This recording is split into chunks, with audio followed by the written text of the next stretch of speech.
বলো। আমি কিভাবে বুঝবো যে মতিন ভাই সত্য কথা বলতেছে, এতদিন মিথ্যা বলছে?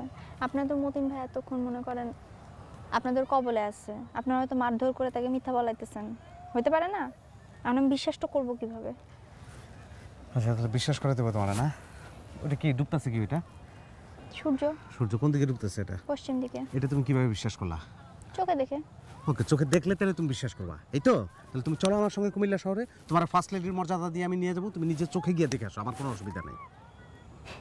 আমি আপনার সাথে এইখানেই দেখা করতেছি, কোনাকানি চিপাচুপির মধ্যে এত লুকাচুরি করে। আপনি কিভাবে আপনি মনে করেন যে আমি আপনার সাথে কুমিল্লায় যাব? আপনার কি পাগল হয়ে গেছেন? তাহলে আমি তোমার বিশ্বাস কিভাবে? সেটা তো আমার ব্যাপার না। আমার কাজ হচ্ছে বিশ্বাস করা, আপনার কাজ হচ্ছে বিশ্বাস করানো। এখন আপনি যতক্ষণ বিশ্বাস না করাবেন আমি তো বিশ্বাস করতে পারবো না। আচ্ছা ঠিক আছে, অসুবিধা নেই। এই প্রযুক্তির যুগে তোমার যাওয়ার দরকার নেই, আধুনিক যুগ, আমরা তো মোবাইলেই কথা বলতে পারি। কুমিল্লা শহরে কারে তোমার বিশ্বাস হয় তার নাম বলো, তার সঙ্গে কথা বলো, তাহলে তো জানতে পারবা। কুমকুম। কুমকুমের সঙ্গে কি কথা বলবা? এটা ওর সঙ্গে কথা বলার কি আছে? ওর সাথেই কথা বলার আছে। আমি কুমিল্লা শহরে একজনকে বিশ্বাস করি, সেটা হচ্ছে কুমকুম। কুমকুম যদি বলে আমি বিশ্বাস করবো, নাহলে আমার কাছে বিশ্বাস করা সম্ভব না। আমি তাহলে যাই। আর অনেক ক্ষতি করছিস তুই। তোর মোবাইল বের কর, মোবাইল তো তোর।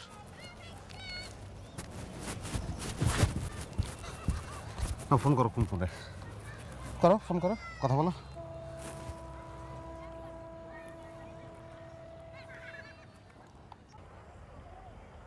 নাম্বার তো মনে নাই। না, নাম্বার সেভ করা আছে, এটা দেখো। আপনি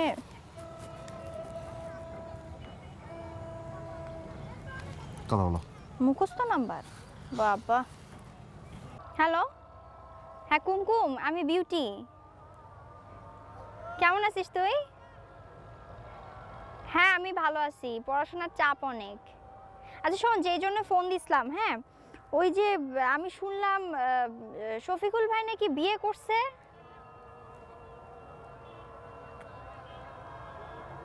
ও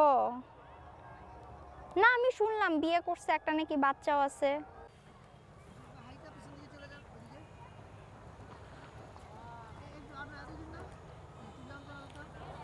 আচ্ছা ঠিক আছে রে, রাখি, পরে কথা বলবো নি। হ্যাঁ, তোর আম্মা আব্বাকে আমার সালাম দিস। খোদা হাফেজ। কি বললো কুমকুম? কি বললো? না কি বলছো বলো তুমি। হা জয়যুক্ত হয়েছে, হা জয়যুক্ত হয়েছে, হা জয়যুক্ত হয়েছে। আপনি জয়যুক্ত হয়েছেন, মতিন ভাই পরাজিত হয়েছে। তাহলে তুমি খালি এখন জিনিসটা একটু বুঝো, আমার কত কষ্ট করতে হলো তোমার এটা বুঝাইতে। আমি কতখানি অনেস্ট, তুমি বুঝছো? খোদার কসম একটা কথা বলি বিউটি, তুমি এটা কিভাবে পারলা আমি জানি না। এই যে 7-8টা মাস আমি তো তোমার জন্য পাগল হয়ে আসছিলাম, তুমি একটাবার আমার লোক একটু যোগাযোগ করলা না? উচিত ছিল না তোমার যোগাযোগ করা? বলো। মানে আমি যোগাযোগ করবো কেন? আপনার কি একটু মনে হলো না যে আমি একটু বগুড়া যাই, যে কি মেয়েটার খোঁজ খবর নিই, মেয়েটা বেঁচে আছে না মরে গেছে? আর একটা মেয়ে কিভাবে যোগাযোগ করবে? এটা তো কোনো কথা বললো না। এখন তো নারী স্বাধীনতার যুগ, এখন সব কিছু সমান সমান। এখন নারীও প্রস্তাব দেবে, পুরুষও প্রস্তাব দেবে। এমন না যে পুরুষের সবসময় আগে প্রস্তাব দিতে হবে, নারীও আগে প্রস্তাব দিতে পারে। আর আমি তো চিন্তা করতেছি যে আমরা দুজন যখন একসঙ্গে সংসার করবো, বিয়ে করবো, তখন তুমি চাকরি করবো, আমি কোনো কাজ করবো না। অবশ্য আমার যে জায়গা জমি আছে, আমার কাজকর্ম করার কোনো দরকারও নেই। আপনি কে বলছেন আমি আপনাকে বিয়ে করবো? আমি জানি তুমি করবা। শোনো, কথা আছে তোমার সঙ্গে, আসবে প্লিজ। আচ্ছা থাক, চলো না একটু।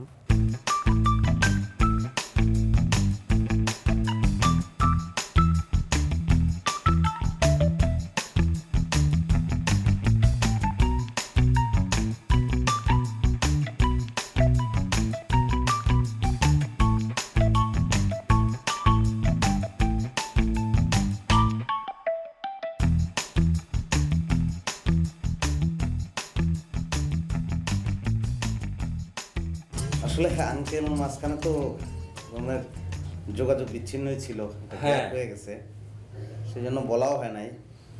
আমি এই 2-3 দিনের মধ্যে আমেরিকা যাচ্ছি আঙ্কেল। তাই? ও আচ্ছা, ডিবি ভিসা নাকি? না ডিবি ভিসা না, এটা ওই স্কলারশিপ। আচ্ছা, আমেরিকার প্রেসিডেন্ট হলেন না, হ্যাঁ বারাক ওবামা। হ্যাঁ, এবার যে প্রেসিডেন্ট হলো। হ্যাঁ, এটা উনি স্পন্সর করছেন। ও তাই নাকি? হ্যাঁ, প্রত্যেক মহাদেশ থেকে একজন করে নিচ্ছেন। আচ্ছা আচ্ছা, তো এশিয়া মহাদেশ থেকে আমি যাচ্ছি। আচ্ছা আচ্ছা, খুব প্রেস্টিজিয়াস। হ্যাঁ খুব ভালো তো, ভাগ্য তো খুব ভালো তোমার। না না, এটা তো ভাগ্যের ব্যাপার না, এটা তো আসলে ওরা কোয়ালিটি দেখে নাকি। হ্যাঁ, কিন্তু ওই যে আমার ছেলে টুটুল, তোমার বন্ধু, পড়াশোনাও করলো না, ব্যবসা বাণিজ্য করলো না, সব লস। ও এই টুটুল, এদিকে আয়। ডাকলে জি বাবা। দেখ শফিকুল আমেরিকায় যাচ্ছে, তোর বন্ধু। আর তুই কি করেছিস বল, বলো বাবা, তুমি তুমি বলো, বুঝাও। এটার টুটুল বলো তুই। না এটা বলার কি আছে আঙ্কেল, বলতেও লজ্জা লাগতেছে। ওই স্কলারশিপ পাইছি একটা, আমেরিকা যাবো। এইটার আবার স্পন্সর বারাক ওবামা, প্রেসিডেন্ট যে হলো উনি। তোর ভাগ্য তো বরাবরই ভালো। না সেটা ঠিক আছে, তো প্রত্যেকটা মহাদেশ থেকে একজন করে নিচ্ছে, তো আমি এশিয়া মহাদেশ থেকে যাচ্ছি এই আর কি। তো বাবা এটাই। তুমি আমেরিকায় গিয়ে তুমি টুটুলের জন্য একটা কিছু ব্যবস্থা করো। আঙ্কেল এটা আমাকে আপনার বলার দরকার নেই, এটা আমি এমনি নিজের মনের মধ্যে গেছে। ফ্রেন্ডদের মধ্যে যারা একটু পিছিয়ে আছে তাদের যদি আমি না দেখি তাহলে দেখবে কেন? হ্যাঁ ঠিক।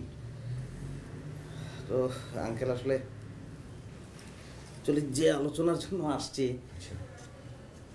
মানে বিউটির ব্যাপারটা আপনি তো জানেন। হ্যাঁ মাতিনার বিউটি। হ্যাঁ জানি, হ্যাঁ জানি। এখন যদি বিয়েটা হয়ে যায় তাহলে আমেরিকা যাওয়ার আগে আমি বিয়েটা খেয়ে যেতে পারি এই আর কি। ও আচ্ছা, না ঠিক আছে, সেটা ভালো, কিন্তু এটা পারিবারিকভাবে যদি প্রস্তাবটা আসে তাহলে ভালো না? না সেটা তো আসবেই, এটা প্রাথমিকভাবে আমরা একটা প্রস্তাব দিলাম এই আর কি। আচ্ছা আচ্ছা। মানে এমনিতে কারো তো কোনো আপত্তি নেই বোধ হয়। না এখন টুটুলের মতামত আমি ওর বাবা ছাড়া কাজ করবো না। বাবা এই ব্যাপারে আমার একটা কথা আছে। হ্যাঁ কি বল বল, কি বল। এটা আমি ওই শফিকুলের সাথে একটু পার্সোনালি বলতে চাই। ও আচ্ছা ঠিক আছে বাবা, যাও টুটুলের সাথে একটু আলাপ করে দেখো। চল।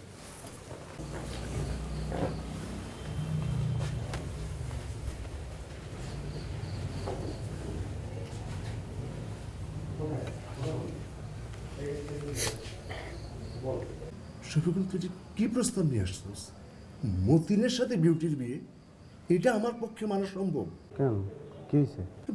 মতিন বিউটির বোনের চোখে দেখে। তুই তো এটা একটা অদ্ভুত কথা বললি না। পৃথিবীর সব পুরুষ যদি সব নারীরে বোনের চোখে দেখে তাহলে তারা বউয়ের চোখে দেখবো কারে?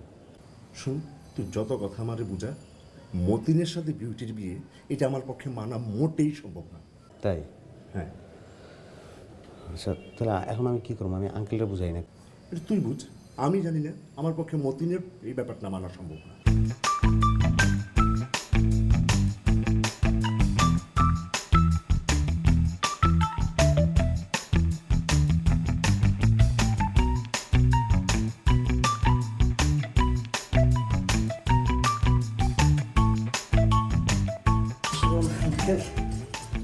ও যেটা বলে সেটা তো মানে ও বললো যে আসলে মতিনের ব্যাপারে ওর আপত্তি আছে। আচ্ছা কারণ মতিন নাকি বিউটির বোনের মতো দেখে। আমি বললাম যে পৃথিবীতে সব ছেলে যদি সব মেয়ের বোনের মতো দেখে তাহলে বউয়ের মতো দেখবে কারে? না আপনি একটু চিন্তা করেন আঙ্কেল, আপনি কি জীবনে আন্টিরে বোনের মতো দেখতে পারছেন? তাহলে এই টুটুল বিউটি এরা কি পৃথিবীর আলোর মুখ দেখতে পারতো? না তো তার ঠিকই বলেছি তুমি। একটু কি করার, এটা একটা না আমার ছেলে একমাত্র ছেলে টুটুল, ও যদি রাজি না থাকে তাহলে আমি ঠিক করি বলো। মামা তুমি একটু যাবে নাকি? আমার মনে হয় তুমি একটু বুঝাইলে ভালো হয়। হ্যাঁ যাবো। যাও, তুমি একটু যাও মামা। যাও ঠিক আছে।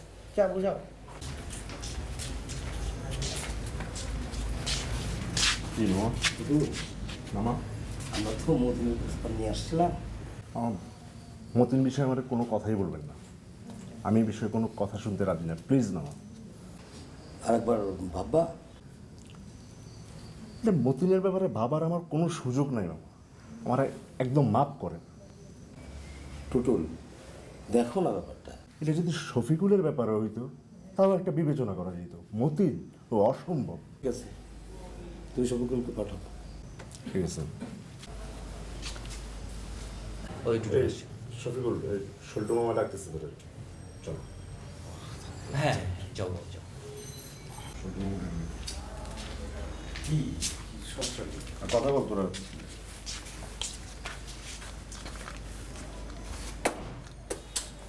কি করতেছ? আমার যাও খেলা জুটে গেছে। কইতেছিল কি জানিস, মতিনের ব্যাপারে রাজি না, শফিকুল হইলে রাজি আছে। তারপর কি করবি দেখাও। আরে এটা কিভাবে তুমি এটা কি ধরনের প্রস্তাব একটা আমারে দিলা? আমি বুঝাইতেছিল তো, এখানে একটা জিনিসের মধ্যে আমি আসছি। আমি তো তোরা বুঝাইছি। আমার কথাটা শোনো, আমি একটা জিনিসের মধ্যে আসছি, এখন এটার মধ্যে অন্যটা সম্ভব নাকি? আমার পক্ষে সম্ভব না।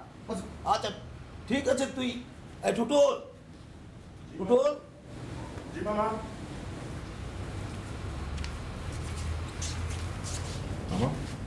শফিকুল তো রাজি হয় না, তোমার আব্বাকে একটু পাঠাও। হ্যাঁ, শফিকুল রাজি হয় না, এক সময় চিৎকার করছে, এখন রাজি হয় না।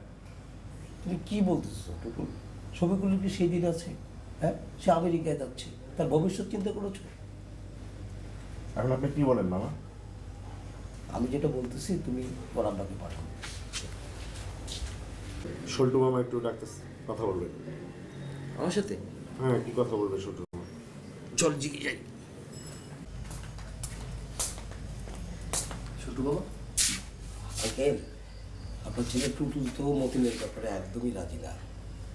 ও আচ্ছা, অবশ্য একটা প্রস্তাব দিছিল, কি সেটা হচ্ছে শফিকুলকে বলছিল আর কি, কিন্তু আবার আমি শফিকুলকে বুঝেছিলাম, শফিকুল রাজি হইতেছে না। টুটুল কি শফিকুলের কথা বলেছে, রাজি হয়েছে? জি জি জি, ও মতিনের ব্যাপারে আপত্তি করছে আর কি। না, ওর আপত্তি করলে তো আমারও আপত্তি করার কথা, তাই না? স্বাভাবিক, আমার বড় ছেলে, আমি তার কথা তো আর অমান্য করতে পারি না, তাই না? জি। ওর একমাত্র বউ। জি, তো শফিকুল তো আমেরিকা চলে যাচ্ছে, ও তো রাজি হওয়ার তো কথাও না। তো ও কি বলছো? না বলছে যে মানে আমাকে অনেক রকম তো বোঝালাম আমি, সে বলতেছে যে মানে বোঝেনি তো, এখন পরিস্থিতি পাল্টেছে না। হ্যাঁ, আমি সেটা জানি, ও তো দুদিন পর চলে যাবে আমেরিকা, ও তো রাজি হওয়ার কথা না। কিন্তু তারপরও দেখো বাবা, তুমি আরেকবার চেষ্টা করে দেখো রাজি হয় কিনা। আপনি বলছেন? হ্যাঁ নিশ্চয়ই, কেন না, অবশ্যই। তাহলে আমি আপনার চেষ্টা হ্যাঁ, আর টুটুল যেহেতু রাজি, সেখানে মানে তুমি বলতেই পারো আরেকবার, হ্যাঁ ঠিক আছে। তুমি দেখো, আলাপ করে দেখো। আমি আলাপ করি। হ্যাঁ নিশ্চয়ই আলাপ করে দেখো, আমি আছি।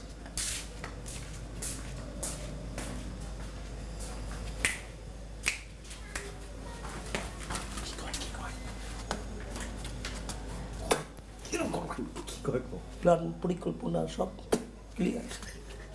কয় কি তুমি বুঝাও, ওরে ভালো করে বুঝাও, আমার মেয়েকে দিয়ে দিব, বিউটিকে দিয়ে দিব, আমার মেয়েকে দিয়ে দিব, ঠিক আছে? আমি এবার তোরে বুঝাই না, আরেকবার বুঝাই। আহা, আর একটা প্ল্যান করতে পারবো, সরাসরি রাজি হয়ে গেলে তো চলবো না। তুমি এখন টুটুলিয়ারের ডাক দিয়ে কইবা যে ও কইছে যে ওর খুব একটা অসুবিধা নাই, কিন্তু মাতিন আর বিউটির যদি কোনো আপত্তি না থাকে তাইলেও রাজি আছে, নাইলেও রাজি নেই। এই জালটা একটু আহা, তো আমি আঙ্কেলটা কই? টুটুলিয়ারের ডাক দিয়ে আচ্ছা আচ্ছা, আমি গেলাম দেখতে গিয়ে। ঠিক আছে ঠিক আছে। একটু ডোর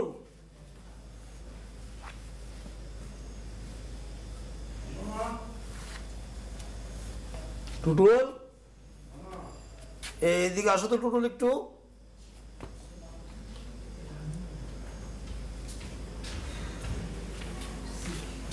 মামা?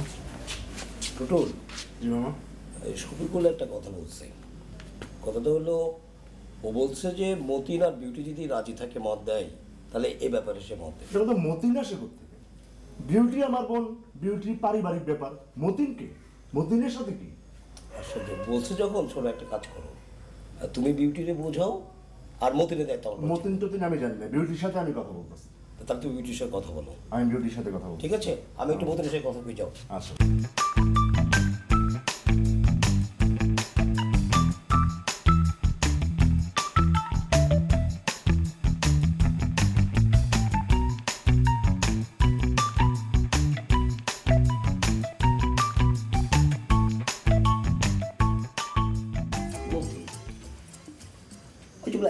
Coi bây giờ như là chúng ta đủ là đủ gì học cho là cả con trai quả đủ gì đã đi ở đây là अच्छा thì là gì